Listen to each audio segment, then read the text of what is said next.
Good morning, children. So in EVS lesson super senses, this is next part. So open your book and go to page number 8. Here you will see sharp ear. Okay, it means ear. Ear, it means we will talk about sense of hearing. Okay, let's see. In class 4, you read that we cannot easily see birds' ears. Their ears are small holes covered with feathers. Yes, है ना, वो internal years होते हैं जो दिखते नहीं हैं, है ना, आइज के नीचे होते हैं छोटे से. Okay, now let's see next what is there. You have to write something. First is there the names of 10 animals whose ears can be seen. है ना, ये यहाँ पे can है, इसको आप can कर लेना. ठीक है, whose ears can be seen. So answer will be like this. Many animals are there. Animals whose ears can be seen are elephant, deer, dog, goat, zebra, lion, cow, cat, buffalo, and sheep. Okay, you can write that. Next is there the names of some animals whose ears are bigger than our ears. ठीक है, जो human ear होते हैं ना, तो उनसे जो बड़े होते हैं जिनके ईयर्स, उनके नाम लिखने हैं आपको. So your answer may be like this. Animals whose ears are bigger than are ears are giraffe. Giraffe देखा कितने बड़े बड़े ईयर्स होते हैं. काऊ, इनके भी बड़े होते हैं. जेब्रा, एलिफेंट, बफेलो, है ना, और भी ऐसे एनिमल्स हैं. You can write like this. Next, just below that you will see, think, is there some link between the size of animals ears and their hearing. ठीक है, जो एनिमल्स होते हैं ना, तो उनके जो ईयर्स हैं, ठीक है, कुछ एनिमल्स के ईयर्स बड़े होते हैं, कुछ के छोटे होते हैं. वो एडेप्टेशन पे डिपेंड करता है कि वो कैसे इस इन्वायरमेंट में रहें और कैसे उन्होंने अडॉप्ट कर लिया अपने आप को. ठीक है, तो उनके जो ईयर्स हैं, कुछ के छोटे होते हैं, कुछ के काफ़ी बड़े होते हैं. तो वो जो साइज़ है ना ईयर्स का, उससे हियरिंग का क्या रिलेशन है, कोई लिंक है क्या? हाँ, लिंक हो सकता है, क्योंकि जो बड़े ईयर्स हैं मे बी वो ज़्यादा साउंड वेव को जो है वो कैप्चर करते हैं, तो अच्छे से सुनाई देता होगा. ठीक है, तो ये लिंक हो सकता है. ठीक है, क्योंकि जब बोलते हैं तो जो साउंड वेव है ना वो निकलती है. वो साउंड वेव जितना ज़्यादा कैप्चर होगा, उनकी सेंस ऑफ हियरिंग जो है वो काफ़ी स्ट्रॉन्ग होगी, है ना.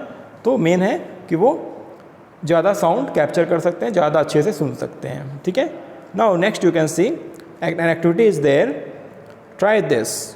For this activity find a quiet place in your school. है ना, अभी स्कूल में उठा नहीं रहे आप, तो घर पे ट्राई करना इस एक्टिविटी को. Tell one of your friends to stand at a short distance and ask him to say something softly. ठीक है, अपने घर पे आप करना. ठीक है, अपने किसी यंगर ब्रदर सिस्टर को या फिर एल्डर्स के साथ आप एक्टिविटी को कर सकते हो. उनसे बोलना कि कुछ दूरी पे खड़े होके वो, ठीक है, कुछ बोलें. ठीक है, बहुत हल्के से. The rest of you should listen carefully. ठीक है, और जो बचे हैं उनको सुनना है. कोई एक आदमी बोलेगा हल्के से और दूसरे सुनेंगे. Then all of you put your hands behind your ears as shown in the picture. ठीक है, जब वो हल्के से बोलेगा ना, धीरे से, आपको ये अपने कान के पीछे दोनों हाथ को लगा के, ठीक है, फिर उसको ध्यान से सुनना है. Let the same child say something again as softly as before. ठीक है, तो जब पहले आप नॉर्मली सुन रहे थे, ठीक है, बट इस बार क्या किया आपने, अपने कान के पीछे दोनों हाथ लगा के सुनना है आपको. Then what you will see in which case was the sound sharper. Ask your friends to. ठीक है, तो ये आप घर पे करके देखना कि किस केस में जो है, किस समय जो आपको साउंड है वो ज़्यादा अच्छे सुनाई दे रहा है, तेज़ सुनाई पड़ रहा था. ठीक है, आई थिंक जब आपने पीछे ये हाथ लगाए हैं ना ऐसे, तो ये आपको साउंड जो है ज़्यादा अच्छे से सुनाई पड़ रहा होगा, तेज़ सुनाई पड़ रहा होगा, है ना. आप देखते हो कभी कभी लोग ऐसे कान करके सुनते हैं ना चीज़ों को, जो काफ़ी लाइट होता है, जो काफ़ी धीमा होता है, उसको अच्छे ऐसे कान लगा के पीछे दोनों हाथ लगा के सुनते हैं. आपने देखा होगा ऐसे. Now next is put your hands over your ears and से something. Can you here your on voice. Yes, ठीक है, जब आप दोनों कान को बंद कर लोगे ना, दोनों कान को अपने हाथ से ढक लो, उसके बाद भी अगर आप कुछ बोलोगे ना, तो आपको अपना खुद का साउंड तो सुनाई पड़ेगा ही पड़ेगा, है ना. तो ये भी एक्टिविटी आप करके देख सकते हो. Next go to page number 9 now. Here you will see one more activity. Sit near a desk. You can do that.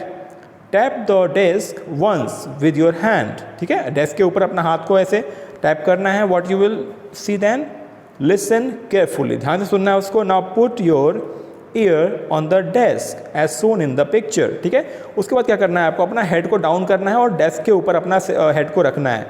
ठीक है, tap on the desk once again. फिर से आपको टैप करना है. ठीक है, अपने हाथ से. With your hand listen again. Was there any difference in the sound of the tap? Yes, बिल्कुल डिफरेंस होगा। ये आप करना, आपको बिल्कुल डिफरेंस दिखेगा, क्योंकि जब आपका हेड यहाँ पे था, ऊपर सीधे बैठा थे आप, तो जो साउंड वेव यहाँ से प्रोड्यूस हो रहा है ना, जो साउंड वेव है ना, वो काफ़ी शार्प नहीं, वो लाइट होगा, ठीक है, तो आपको ज़्यादा अच्छे साफ सुनाई नहीं पड़ रहा होगा। लेकिन जैसे आपने हेड को डाउन किया तो ये जो साउंड वेव यहाँ से निकल रहे हैं ना, ये काफ़ी शार्प होंगे, है ना, आपको काफ़ी तेज़ सुनाई पड़ेंगे ये, है ना, वाइब्रेशन जो है ज़्यादा होंगे, है ना, वाइब्रेशन ही तो साउंड बनाते हैं। तो जब आपने क्या किया, आपने हेड को डाउन कर लिया, है ना, तो ये आपके टेबल के कांटेक्ट में आ गया, तो जो वाइब्रेशन हो रहे हैं ना, वो काफ़ी शार्प आपके पास जा रहे हैं, काफ़ी शार्पली आपके पास जा रहे होंगे। So you will hear very clearly, okay, बहुत आपको साफ सुनाई पड़ेगा। This is how snakes hear, they do not have external ears which you can see, they only feel the vibrations on the ground, है ना, जो वाइब्रेशंस है ना वो उसको फील करते हैं। आपने एग्जांपल देखा होगा, मान लीजिए आप रेल की जो पटरियाँ होती हैं ना, रेल ट्रैक्स होती हैं, ट्रेन काफ़ी दूर है होती है, फिर भी आप देखते हो ना कि जो उनके जो रेल की पटरियाँ होती हैं दोनों तरफ, तो उनके जो आयरन होते हैं, रॉड होते हैं जो लगे होते हैं, उनमें जो वाइब्रेशंस है ना, वो काफ़ी दूर के ट्रेन होने की वजह से भी, होने के बाद भी वाइब्रेशंस में आपको दिखते होंगे, सुनाई पड़ते होंगे, है ना। अगर आप वहाँ पे कान लगा के देखो ना, तो वाइब्रेशन आपको काफ़ी पहले से सुनाई पड़ने लगते हैं, ट्रेन काफ़ी दूर होती है फिर भी, है ना। तो ये होते हैं साउंड जो है वो कैसे ट्रैवल करते हैं, वो वाइब्रेशंस के थ्रू, है ना। आप आगे बड़े क्लासेज में अच्छे से पढ़ेंगे इसको। लेकिन यहाँ पे स्नैक्स के बारे में जो बात किया ना, ये बहुत ही मज़ेदार है, इसको आप समझ रहे होंगे, क्योंकि आपने स्नैक्स देखे होंगे तो उनके आपको ईयर्स नहीं दिखते होंगे, ठीक है, ईयर्स नहीं होते हैं, लेकिन वो क्या करते हैं, वो जो है इंटरनल उनका एक ऐसा मैकेनिज्म है कि वो वाइब्रेशंस के थ्रू, जो वाइब्रेशंस आपने यहाँ प्रोड्यूस किया ना, जो आपको सुनाई पड़ रहा था, उन वाइब्रेशंस के थ्रू वो उसको फील कर लेते हैं, फील करते हैं और उसको समझ लेते हैं, है ना, और वो काफ़ी केयरफुल हो जाते हैं, ठीक है। So this is about sense of hearing. Super sense are there. Sounds and messages, yes, message करने के लिए साउंड जो है ना, ये काफ़ी मज़ेदार चीज़ है। तो पढ़ते हैं इसको, देखते हैं what is there. High up on a tree a langur warns others of dangers like a tiger और लेपर्ड, ठीक है। तो ये डेंजर से जो है बताने के लिए ये अपना अलग तरह का ही साउंड प्रोड्यूस करते हैं। The langur does this by making a special warning call, है ना, एक तरह से हिंट कह सकते हो, ठीक है, वार्निंग कॉल कह सकते हो, ठीक है, जो ये प्रोड्यूस करते हैं अपने पूरे ग्रुप में जब भी कोई डेंजर होता है। तो birds also give alarm clocks to warn about the danger. Some birds even have different sounds for different kinds of dangers, है ना। तो अलग अलग इनके होते हैं। बस सिंपल सी बात समझिए आप, जैसे मान लो कि कोई सोसाइटी है, वहाँ पे जब कोई डॉग है ना, जब किसी डॉग को कोई डेंजर दिखता है ना, कुछ भी दिखता है, तो वो उसको भौंकता है ना, भौंकने लगता है, भौं भौं। तो क्या होता है, और जो भी दूर दूर डॉग्स होते हैं ना, वो भी सब समझ जाते हैं कोई डेंजर है, तो सब एक साथ इकट्ठे हो जाते हैं, है ना, या फिर वो केयरफुल हो जाते हैं कि कोई डेंजर होगा। ऐसे ही तो आपको पता है भौं भौं, ये तो आपको पता है कि हाँ सिंपल सा साउंड है, ये डॉग का साउंड है, लेकिन इनके जो होते हैं ना, इनके अलग ही तरह के मैसेजेस होते हैं, अलग ही तरह के साउंड्स होते हैं जो हम समझ नहीं सकते हैं। ये खुद में अपना ये साउंड्स को बनाए रखते हैं, ठीक है, वार्निंग कॉल की तरह से या फिर स्पेशल मैसेज की तरह से। For example, there is a different warning call if the enemy is coming from the sky और if the enemy is on the ground, है ना। तो बर्ड्स के केस में क्या है, जब आसमान से कोई डेंजर होता है तो उनकी वार्निंग कॉल अलग होती है, और जब ज़मीन पे कोई होता है डेंजर तो वार्निंग कॉल अलग होती है। तो ये इनका अलग ही तरह का जो है साउंड्स है ना, मैसेजेस के लिए। ओके, कितना मज़ेदार है ना ये। Fishes give alarm call by electric signals, है ना। तो जो वाटर के अंदर होते हैं फिशेज, तो इलेक्ट्रिक सिग्नल्स के थ्रू जो है वार्निंग कॉल देते हैं कभी डेंजर आता है तो, है ना। तो ये देख रहे हो आप, कितना अलग ही तरह का सेंस है इनके अंदर ना, अलग ही तरह का सेंस ऑफ हियरिंग है ना। तो ये सब सुपर सेंस की बातें इसलिए हो रही हैं इस चैप्टर में। Next you will see some animals start behaving in a different way when an earthquake और storm is about to come. ये आपने जरूर सुना होगा अपने घर में किसी एल्डर्स के थ्रू कि जो एनिमल्स होते हैं ना, वो मतलब जब कोई डेंजर आने वाला होता है तो उनकी बिहेवियर काफ़ी चेंज हो जाते हैं, है ना। और वो एक तरह से आपको डेंजर आने वाला होता है कोई, तो उसके आपको सचेत करते हैं, है ना। People who live in forest and can observe such behaviour of animals come to know of the danger, ठीक है। तो जंगलों में रहते हैं या फिर किसी ट्राइब वाले होते हैं जो काफ़ी अलग सिचुएशन में रहते हैं, तो वो काफ़ी तुरंत वार्न हो जाते हैं इनके बिहेवियर को ऑब्जर्व करके। You can see an incident there. इसको ध्यान से पढ़ना, क्या लिखा है देखते हैं।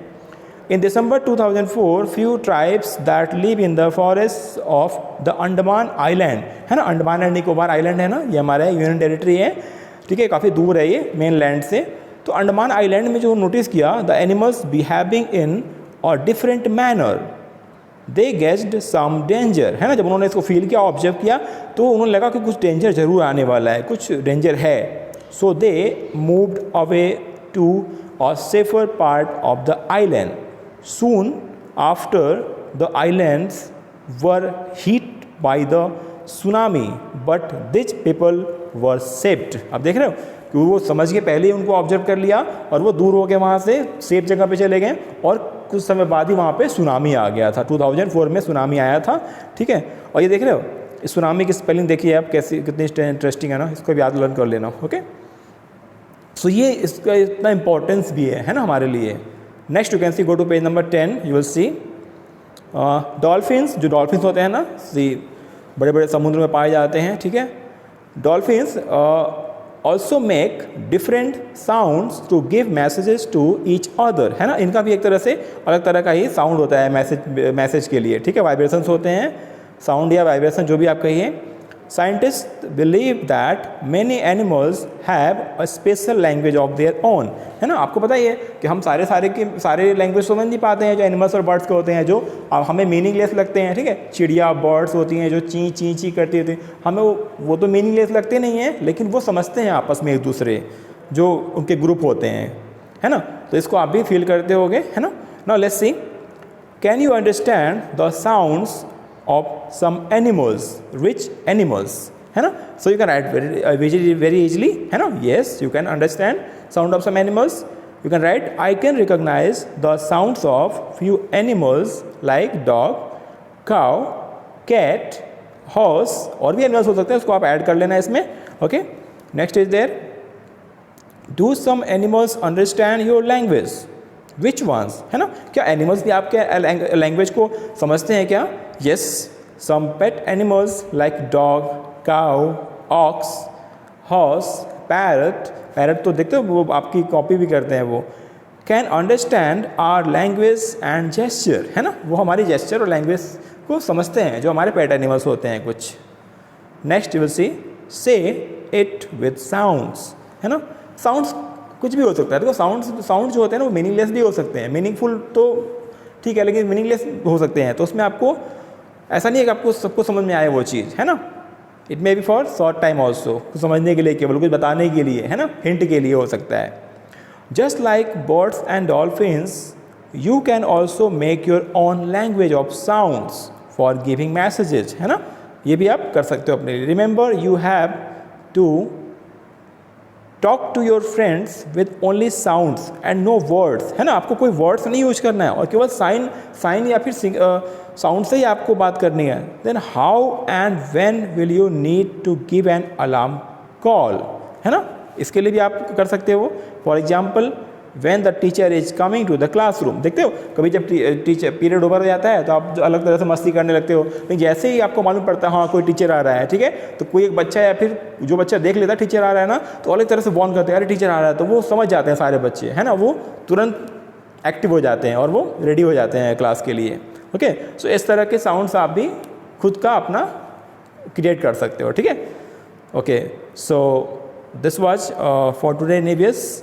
इसको अच्छे से आप नोट कर लेना सारे। सो क्वेश्चन आंसर एक्सरसाइज हैं, ठीक है। आगे हम नेक्स्ट पार्ट देखेंगे, okay. Thank you, take care.